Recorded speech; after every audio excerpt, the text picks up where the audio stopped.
¿Será que Cristo viene? ¿Será que han llegado los tiempos en los cuales la gran promesa del retorno de Jesucristo en su segunda venida a la tierra ya será una realidad? ¿Se habrán cumplido todas las señales bíblicas acerca de su advenimiento? Tenemos hace muchos años este mensaje palpitando en el corazón de los que una vez conocimos a Cristo y descubrimos su gran promesa en la Biblia acerca de que Él volvería otra vez. En ese hermoso pasaje del Evangelio de San Juan, en el capítulo 14, usted puede leer conmigo cuando dice: no se turbe vuestro corazón, creéis en Dios, creed también en mí. En la casa de mi Padre muchas moradas hay. Si así no fuera, yo ya os lo hubiera dicho. Voy pues a preparar lugar para vosotros. Y si me fuere, vendré otra vez y os tomaré a mí mismo, para que donde yo estoy, vosotros también estéis. El que lo prometió fue Él mismo. Se lo dijo a sus discípulos, a los que creían en Él. Y por extensión a los que creemos en Él también se nos hace patente esta promesa de su advenimiento. Nadie puede negar acerca de la veracidad de sus palabras. Tenemos que ya ir tomando nota acerca de los eventos que habrían de cumplirse antes de su venida. Y yo estoy yendo nuevamente a lo escatológico, según la palabra griega escatos, los últimos tiempos o las últimas cosas de los últimos tiempos que habrían de acaecer. Por eso, en esta noche de martes pastoral, quisiera profundizar junto a ustedes acerca de los elementos que habrían de ocurrir o eventos que habrían de ocurrir antes de su aparición. Los problemas políticos, sociales, económicos, abastecimiento, problemas étnicos religiosos, problemas del narcotráfico y problemas de guerras son lo que tienen de cabeza este mundo. No hay gobernante que no esté siendo atacado por uno de estos problemas, se los repito. Los problemas políticos, en este caso la lucha por el poder, con un alto nivel de corrupción. Los problemas sociales que se generan debido a la carencia de vivienda, la escasez o mala atención de salud, la escasez de empleos y por ende también en lo que es salud, las pandemias que no han podido evitar. Hemos vivido la pandemia más publicitada, más grande de los últimos tiempos. Este llamado COVID-19 que todavía no ha sido eliminado totalmente, sino que ha mutado. Y nadie puede asegurar que no pueda aparecer otro tipo de virus que afecte nuevamente a toda la humanidad. A toda la humanidad. Los problemas económicos, en este caso la inviabilidad financiera, los problemas que están teniendo los grandes bancos para poder sustentar la economía de los países. Y si están en crisis los países que tienen esos bancos, países en desarrollo, ¿cuántos más nosotros, los países del llamado tercer mundo? Ni hay que hablar del cuarto mundo, que es África y en algunos lugares de Centroamérica. Tenemos problemas con respecto al abastecimiento, precisamente por esta guerra que todavía no ha acabado y tiene que ver mucho con el caso de la guerra de Rusia y Ucrania. Es el granero del mundo. Dicen que Ucrania y Rusia contemplan el abastecimiento de lo que es el grano que más se comercia. Y ya se ven muchos vestigios en los índices de variación del precio de las cosas, el costo de la vida, la escasez de alimentos. No quisiera hablar de las altas tasas de mortalidad por falta de nutrición infantil. Todos los días mueren niños de hambre en África. Tenemos problemas étnicos, en este caso inclusive con problemas de origen religioso. Esas guerras que tienen como trasfondo estos principios culturales religiosos que han hecho invivible en algunos países. Tenemos serios problemas en Sudán, tenemos serios problemas en lo que alguna vez fue Siria. Estoy hablando de cosas actuales que a lo mejor usted podría escuchar mejor y documentarse mejor en cualquier línea editorial de algún medio de información. Pero aquí estoy en este martes pastoral recordándoles las cosas que tenemos como problemas. Los problemas que está generando el narcotráfico. Chile, lamentablemente, es la capital de la exportación de la droga a todo el mundo europeo y en este caso a Norteamérica. Con su falta de control, falta de tecnología, dilación o incapacidad para poder controlar los puertos, en este caso el gran puerto de San Antonio, ha hecho que este país sea un país altamente peligroso acerca de sus exportaciones, pues ahí está también incluida la droga que está infectando al mundo entero. Qué lástima que Chile también sea conocida por eso y no tan solo por haber ganado 2 Copas Américas, por tener a un gran jugador jugando en Francia o en algún lugar del mundo. No, estamos siendo conocidos también por estas falencias.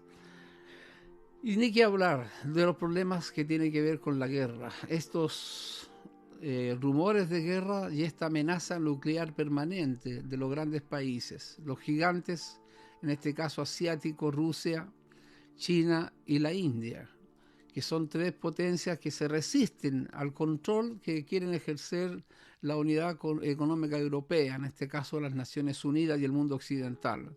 Están enfrentados al poder. Todos esos problemas son los que tienen que asumir los nuevos gobiernos. El hermano César Vidal, un escritor de todo el mundo, es sabido su gran capacidad, su elocuencia, su claridad en todo lo que expone, y sus libros y su currículum habla mucho de lo que es la trayectoria de este hermano español ya afincado y radicado en los Estados Unidos. Él habla en uno de sus libros, en este caso Un mundo que cambia, acerca de los dogmas del globalismo, refiriéndose a la Agenda 2030. Muchas veces ya hemos escuchado acerca de ideas conspiratorias, en este caso los sensacionalistas que andan buscando noticias bajo el agua. Pero créame, esto no es conspiración, esto está escrito. Usted puede acceder a internet y ver la declaración que el señor Schwab, el hombre que está a cargo de la Agenda 2030, acerca del funcionamiento que quieren para el mundo que se adviene. En este caso, al 2030, al 2030, el mundo debiera ser otro. Y están teniendo problemas con esos grandes 3 que no se quieren someter: Rusia, China y la India. Ya son países que suman cerca de 3.000 millones de personas. Bueno, ¿qué pasa con el calentamiento global? Que es la primera de las grandes premisas que expone la Agenda 2030. Ante el calentamiento global y la crisis ambiental es necesario hacer nuevas tecnologías. Y claro, los grandes siguen emitiendo el carbono y los pobres siguen esperando que los grandes puedan darle algo de sus riquezas, de sus exportaciones. Está el otro problema del dogma que está agrimiendo la Agenda 2030, que es la ideología de género. Es uno de los grandes problemas que se están atravesando socialmente en la sociología y psicología del ser humano, ya que como premisa establece que uno es como se autopercibe.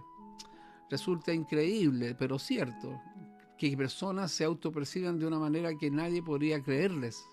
Algunos se perciben como perros, otros se perciben como niños de 5 años, un hombre se percibe como mujer, una mujer se percibe, y todo depende de cómo tú te autopercibas. Como alguien dijera, como la verdad es relativa, todos vamos haciendo verdades cada día.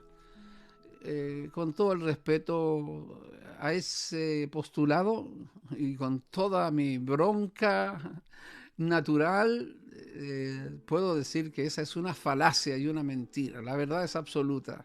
No hay 2 verdades, aunque Aristipo de Efeso haya dicho que 2 verdades diametralmente opuestas que se oponen pueden ser valederas, sí, valederas para tu abuela y la bisabuela y el bisabuelo tuyo, pero para nosotros los que hemos creído en una verdad que se humanó y se encarnó en Cristo, ya estoy hablando ya como evangélico, ¿se da cuenta?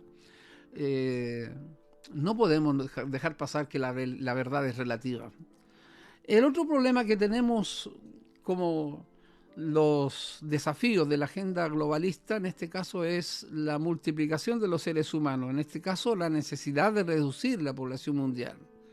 Y eso lo están logrando a través del aborto. Es increíble, pero ya hay países que tienen serios problemas con su descendencia. El mundo adulto está vigente, está envejeciendo, y los viejitos ya no producen, y los jóvenes ya no se reproducen. Es más, la ley de aborto y esta ideología de género no va a permitir sino adopciones, muchas de ellas ilegales.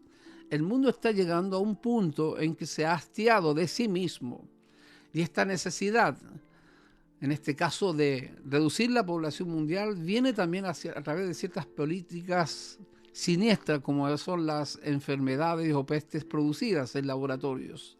Eso todavía algunos pueden rechazarlo o creerlo. Es cuestión de esperar el tiempo, ¿no? Recuerde lo que dijo Cristo: no hay nada oculto que no haya de ser manifestado. Tarde o temprano sabremos la verdad. Tarde o temprano vendrá el Señor dueño de esta obra y correrá el telón, le dirá: caballero, se acabó la función y esta es la verdad. Y ese día lo esperamos. Lo último, que como problema que establece la Agenda 2030, en este caso los problemas del globalismo, tienen que ver con la defensa de la inmigración ilegal, en este caso la desaparición de fronteras. La aparición de un país que quieran hacer desde Sudamérica un solo país, una sola moneda, una sola sociedad y un solo gobierno. En este caso es una integración forzosa que pretende llegar a esos tiempos en que los países eran verdaderos protectorados, en este caso aldeas protegidas por el gran Estado, y ese gran Estado sabemos quiénes lo manipulan: los oligarcas, los dueños de los grandes recursos de esta tierra, los más poderosos en armas, y que por supuesto están muy bien asentados en sus arcas económicas.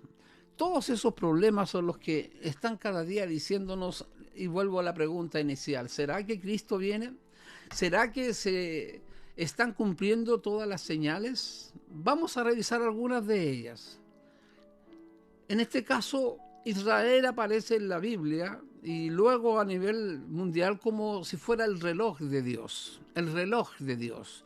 Los tiempos se miden con este reloj que es Israel y las señales que habrían de sucederle a este pueblo. Desde el momento en que rechazó a Cristo y vino sobre ese pueblo la ira de Dios y fueron llevados cautivos a todas las naciones, y durante esos 2 días de Dios, 2000 años, sufrieron la más grande persecución y el horrible holocausto en la Segunda Guerra Mundial, con 6 millones de judíos muertos, y el que lo niegue puede meterse en problemas, caería en la nueva ley del negacionismo que nadie puede negar. Por lo tanto, ese país, ese pueblo, como nación, es el vestigio vivo del pacto que alguna vez Dios hizo con ese pueblo, mediante el cual traería al Mesías, a Jesús, el Salvador, a quien ellos rechazaron. Pero luego de ese castigo, ese azote de Dios de 2000 años, vendría la restauración. Cuando veáis que la higuera florezca, y la higuera es el tipo del árbol que fue maldecido por Cristo de una manera alegórica o metafórica, sabemos que es Israel. Y cuando floreció la higuera, se van a cumplir dentro de 5 días más, 1 año más de la independencia o la restauración o la reunificación de este Estado de Israel ahí en ese desierto que era la antigua Palestina. Un 14 de mayo de 1948 se alzó nuevamente la estrella de David en el desierto y volvieron los judíos a habitar un desierto que hicieron florecer. Y siendo el país que no era nada y que tenía a todo el mundo esparcido por todas partes, y sabemos que las colonias judías están en todas partes del mundo, manejando los recursos financieros, pudieron levantar nuevamente ese país y la higuera floreció. Si es un milagro nacional, muy poco negado, nadie puede negar lo que pasó con Israel, cómo es que reapareció, cómo nuevamente volvieron a habitar su tierra, el año 1948, de los que me están oyendo, a lo mejor algunos todavía no habían nacido y otros ya tenían algunos añitos. Pero algo ocurrió nuevamente como señal de Dios para los tiempos finales, sería la reconquista de Jerusalén. Jerusalén será hollada, pisoteada por los gentiles hasta que los tiempos de los gentiles se cumplan, Jesús le dijo a ese pueblo. Y los tiempos de los gentiles se cumplieron cuando Jerusalén dejó de ser hollada, pisoteada, gobernada por los gentiles, en este caso los que no eran del pacto judío. Y eso ocurrió en octubre de 1967 en la Guerra de los 6 días. Este conflicto bélico que 40 millones de árabes le declararon la guerra a 3 millones de judíos, que las Naciones Unidas no pudo evitar los ataques y las grandes amenazas para hacer desaparecer al último judío que hubiese en ese desierto. Esas fueron las amenazas del presidente egipcio. En 6 días Israel acalló todos los cañones de Siria, de Jordania y de todos los países alrededor. Y en ese mes de octubre de 1967 Israel volvió a reconquistar Jerusalén y los muros de Jerusalén ya están en el mismo Israel, siendo habitados y gobernados por ese pueblo. Una gran señal geográfica, histórica, cierta, que nadie puede negar. El reloj de Dios está funcionando con respecto a ese pueblo. Pero también hay unas palabras que Jesús dijo en ese tan comentado capítulo 24 de Mateo acerca de las señales del fin. En ese capítulo 24 encontramos las palabras proféticas más terribles acerca del fin de los tiempos y de las señales que vendrían antes de la aparición de Cristo sobre la faz de la tierra. Vendría la multiplicación de la maldad, aparecerían nuevamente como siempre ha sido, pero de una manera mucho más fuerte y sobre todo noticiosa, las guerras y los rumores de guerra. No voy a meterme en los detalles de la gran amenaza que hay en Taiwán, precisamente por lo que significa para China y para Estados Unidos ese pequeño país o colonia china que quieren recuperar. Ahí está la riqueza de la tecnología que están peleándose o a punto de pelear, y por supuesto estos dos grandes osos no se van a medir con balas ni con tanques. Ya conocemos el poder que cada uno de ellos ostenta, el poder nuclear. Vendrían también terremotos y también hambre. La canasta básica en algunos lugares ya casi no existe. Precisamente el hambre acentuado por la sequía. Chile es el país en el tercer lugar de la sequía más grande de los últimos tiempos en toda América Latina. Chile está sufriendo el rigor. Argentina es otro que también tiene una escasez impresionante con una alta inflación. Nosotros ahí estamos luchando todavía con un futuro económico incierto todavía. Los terremotos están a la orden del día. Se supone que las placas en las cuales descansa la vida terrestre se están moviendo y en cualquier momento puede aparecer nuevamente el cordón de fuego activándose por algún movimiento de esos que todos temen. Los terremotos, el hambre, los falsos cristos, las falsas enseñanzas, las falsas religiones, las pestes, habrían pestes. No vuelvo a repetir nuevamente lo que acabo de decir con respecto a las pandemias. Habría también persecuciones, se entregarán unos a otros, perseguirán.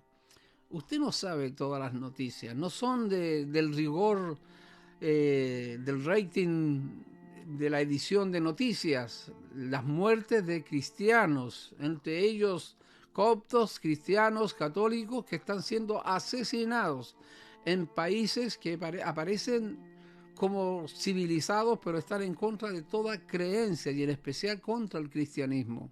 Las persecuciones, la muerte de líderes, la muerte de iglesias completas. Cerraron sus puertas y les pusieron fuego. Y desde el pastor hasta el último hermano murieron todos quemados, producto de la intolerancia de la religión que ostentan esos países que son árabes, musulmanes o de alguna otra ideología hindú. Tenemos el amor de muchos se enfriará. Esta insensibilización, cuando se normaliza lo malo, cuando ya no nos sacude nuestra conciencia la maldad, cuando pasamos de largo y decimos, bueno, la cosa es así, este es malo porque así es, estamos en serios problemas con respecto a la conciencia. en este caso la mores, la moral. La mores viene del latín moral, costumbre. La ética tiene que ver con la conducta, pero el amor y las costumbres sociales hoy en día están siendo cada vez más horrendas. Se puede permitir toda clase de cosas que están riñendo ya no tan solo con una conciencia de un sector, sino de toda la sociedad. Estamos en un mundo que está sumido en la oscuridad, pero aún no es el fin. Créanme, yo creo que todavía no es el fin. Yo creo que todavía Dios ama a los hombres. Yo creo que todavía Dios no es que tenga esperanza en el hombre, sino que todavía cree que pueden algunos volverse a Él. Pedro, en su segunda carta universal, dice: el Señor no retarda su promesa acerca de su segunda venida, como algunos lo pretenden, sino que es paciente para con todos. Esta tardanza no es nada más que la paciencia de Dios para que todos procedan al arrepentimiento. Dios no va a venir tan solo como ladrón en la noche, esperando que nos durmamos para venir. Tal vez algunos en la religión se adormecen, algunos se automatizan, algunos andan a la vela de la praxis autómata de una religión. Tal vez eso puede ocurrir, pero Dios no es tan sorpresivo en el sentido de querer dejarnos en la más completa de oscuridad para experimentar los juicios de los últimos tiempos. Creo que ha de venir un despertar como el que está viniendo. Creo todavía que el Espíritu Santo está activo en las iglesias, que está moviendo a hombres de Dios para predicar el mensaje. Qué lástima que hay algunos que se estén plegando a las órdenes del enemigo, atacando a sus hermanos, criticando programas, peleando acerca de doctrinas. Si el milenio es en el cielo o no, si el anticristo es el papa o no, acerca de problemas históricos, teológicos que hacen los cismas religiosos que dividen, que separan. Qué lástima que la religión haya separado a las familias, los amigos. Qué lástima que también como con la política se hayan apagado los abrazos, hayan desaparecido todas esas cosas. Pero créanme, Dios va a venir y está viniendo sobre nosotros con un espíritu de unidad, pero unidad en torno a la verdad. No puede haber unidad si no hay verdad. Caballero, hermano, señorita, joven, Dios nos ama y Dios espera que nos volvamos a Él. Todo lo que estamos viviendo no es nada más que el preámbulo antes de su venida, pero antes de su venida tiene que venir un avivamiento, y los avivamientos no los produce una iglesia, no los produce la oración de una iglesia, los produce Dios cuando quiere, de acuerdo a sus propósitos. Lo importante es que como iglesia estemos unidos y estemos orando y aguardando, como le dice Pablo a Tito en el capítulo 2, verso 13, aguardando la esperanza bienaventurada, la manifestación del Hijo de Dios.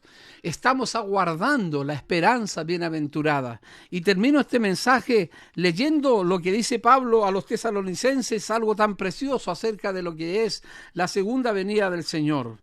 Porque el mismo Señor, con voz de mando, con voz de arcángel y con trompeta de Dios, descenderá del cielo, y los muertos en Cristo resucitarán primero. Luego nosotros, los que vivimos, los que hayamos quedado, seremos arrebatados juntamente con ellos en las nubes para recibir al Señor en el aire, y así estaremos para siempre, siempre con el Señor. Eso es lo que le dice Pablo a los tesalonicenses y nos dice a nosotros. El Señor vendrá, descenderá por nosotros. Y dice en el verso 17, por tanto, alentados unos a otros con estas palabras. Esto es un llamado al arrepentimiento, este es un llamado a volvernos a Dios, esto es un llamado para advertir las señales que están diciéndonos a gritos que la inminencia de la segunda venida de Cristo debe ser tomada en cuenta especialmente por la iglesia, por sus líderes. Porque si Pedro, si lo dice la Biblia, hablando Pedro, si el justo con dificultad se salva, ¿en dónde aparecerá el impío y el pecador? Este es un llamado para todos, los que están fríos, los que están lejos, los que están queriendo comprar en cuotas lo que Dios compró al contado. No pagues de esa manera, Dios lo dio todo por ti y espera que nos volvamos a Él. Por lo tanto, este mensaje es para estremecernos, remecernos, despertarnos y alimentar la esperanza bienaventurada que tenemos de volver a ver al Señor. Es un mensaje pastoral, es un mensaje de ánimo, es un mensaje de advertencia que no podemos eludir. Que Dios les bendiga en esta noche. Les abrazo como pastor de la Iglesia Cristiana La Gloria de Dios en Chile y a todos los hermanos, miembros del cuerpo de Cristo, esa iglesia universal, esa iglesia invisible, donde quiera esté creyendo usted en el Señor, esperamos volver a vernos o vernos en el aire abrazando a Jesucristo cuando Él retorne por segunda vez a esta tierra. Que tengan ustedes muy buenas noches, sean bendecidos. Amén.